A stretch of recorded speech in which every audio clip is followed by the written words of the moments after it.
Most people think the wilderness is where God forgets about you. It's actually the opposite. In Scripture, the wilderness is more than a setback, it's an assignment. And almost every person God uses deeply walks through one first. Maybe you're living it right now. Maybe a job ended, the savings started to disappear, and it felt like God had checked out on your life. But what if the season that feels like abandonment is actually the place God is building something in you that comfort never could? So, if your life has gone quiet, stripped down, and harder than it should be, you may not be lost. You may be in training. Here is where most of us get it wrong.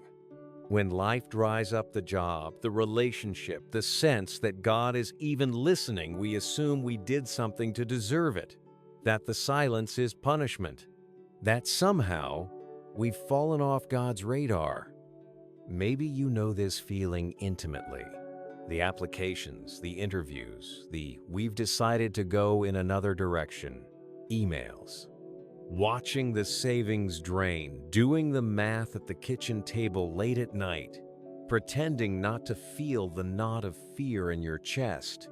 It's easy to call that failure, easy to quietly call it abandonment. But when you read the Bible carefully, you notice something strange. The wilderness shows up again and again, not just as punishment, but as the place God prepares the people He is about to use. Israel walked through it before the Promised Land. Elijah met God there in a still, small voice. Even Jesus was led by the Spirit into the wilderness before His public ministry. And it's not just ancient history.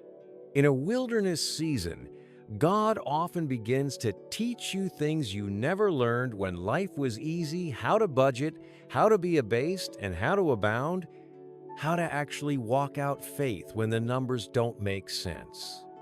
So the real question isn't, why is this happening to me?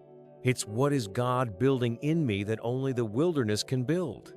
Once you can name the season, you stop panicking and start preparing. Let's talk about the signs. Sign 1. The old things stopped working, and nothing new has started. You're in between. The life that used to define you is over, but the next one hasn't begun. It feels like standing in an empty hallway with no doors open yet. Maybe that hallway is real for you right now. The career identity you leaned on is gone, and every application feels like knocking on a locked door. The business model that used to work doesn't anymore. The role you built your life around has vanished, and nothing has replaced it yet. In Scripture, that gap isn't dead space, it's the waiting room of transformation. Joseph sat in a prison cell with a gift nobody was using. He wasn't forgotten by God. He was being positioned. And sometimes, the hallway you hate is the only path that leads to the room you're praying for.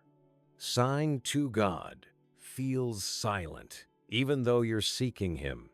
This is the one that breaks people. You're praying more than ever and hearing less than ever. You're showing up to church, you're opening your Bible, you're whispering desperate prayers in the car between meetings, and heaven feels on mute. What almost nobody tells you is this: in Scripture, silence is rarely absence. Often, when God goes quiet, He is still working behind the scenes in ways you can't see yet. You may think God isn't answering when in reality He's rearranging, teaching you discipline, closing doors that would have destroyed you, preparing opportunities you couldn't have seen coming. The silence isn't rejection. It's the sound of roots growing deep before anything breaks the surface. Sign 3, you're being stripped of things you used to lean on. Comfort, status, certain people, a sense of control. Wilderness seasons have a way of removing the things we trusted instead of God. Maybe financial pressure is exposing how much of your peace depended on a predictable paycheck. When that's gone, all the unspoken agreements you made with God start to surface. As long as I'm faithful, you'll keep me comfortable. The wilderness has a way of breaking those contracts you never should have written. It feels like loss. But God can't fill hands that are already full. Sometimes He empties you not to hurt you, but to make room for something you couldn't carry while holding everything else. Sign 4, your character is being tested in private where no one's watching. There's no audience, nobody's clapping, no one's posting your story on LinkedIn. Just you, the closed door, and a series of small choices about who you'll be when it costs you something. If you're a working professional, this is where you feel it most. You're used to performance reviews, metrics, immediate feedback. But wilderness exams are graded in private. David tended sheep alone for years before he ever faced Goliath. And in your own season, it's the unseen decisions, choosing integrity when a shortcut could ease the pressure, choosing generosity when it makes no financial sense, that God uses to reshape your character. The wilderness is where God forms in private what He will trust in public later. Sign 5, there's a quiet hunger in you that comfort never gave. Strangely, in the dry place, something sharpens. You start craving depth over distraction, truth over noise. You're less impressed by titles and more hungry for peace. The news about tariffs, markets, and war in far-off straits can still shake you, but somewhere underneath, a new appetite is forming. God, I need something that Netflix, another purchase, or another promotion can't give me. The wilderness has a way of producing a spiritual appetite that easy seasons never could. That hunger isn't a sign you're far from God. It's evidence He's drawing you closer. If even one of these signs just described your life, do me a small favor and subscribe. This channel exists for exactly this: taking what the Bible actually says and making it usable when life is hard, unstable, and noisy. Especially if you're trying to follow Jesus in a fast-paced, turbulent world, I don't want you to miss what's coming next, because it builds directly on this. Okay, now the part that changes everything. So, if the wilderness is preparation, preparation for what? First, depth that can't be faked. People who've walked through the dry place have a steadiness others don't. They've learned to stand on God when there was nothing else to stand on, not just the idea of God, but the daily, lived reality of "give us this day our daily bread." That kind of depth doesn't come from conferences. It comes from deserts.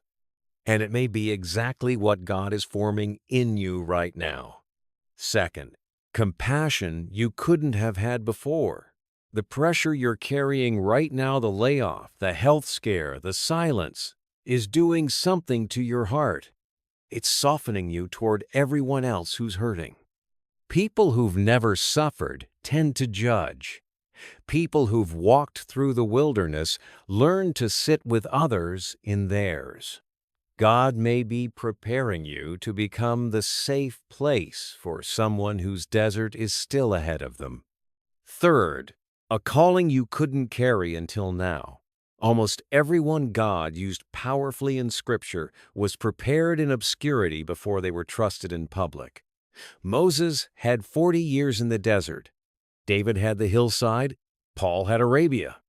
The wilderness wasn't the detour.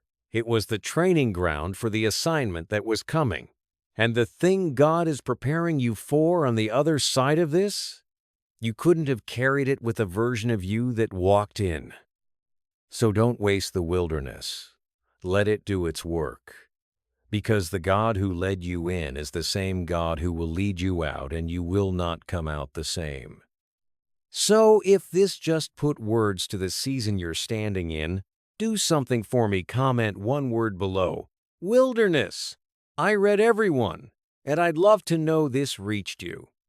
And if you want the next layer of this what to actually do when God feels silent and the waiting stretches longer than you can bear, there's a video coming up next on this channel that walks through exactly that. Until then, remember, the dry place is not the end of your story. It's where God is writing the part you couldn't have lived without it. I'll see you in the next one.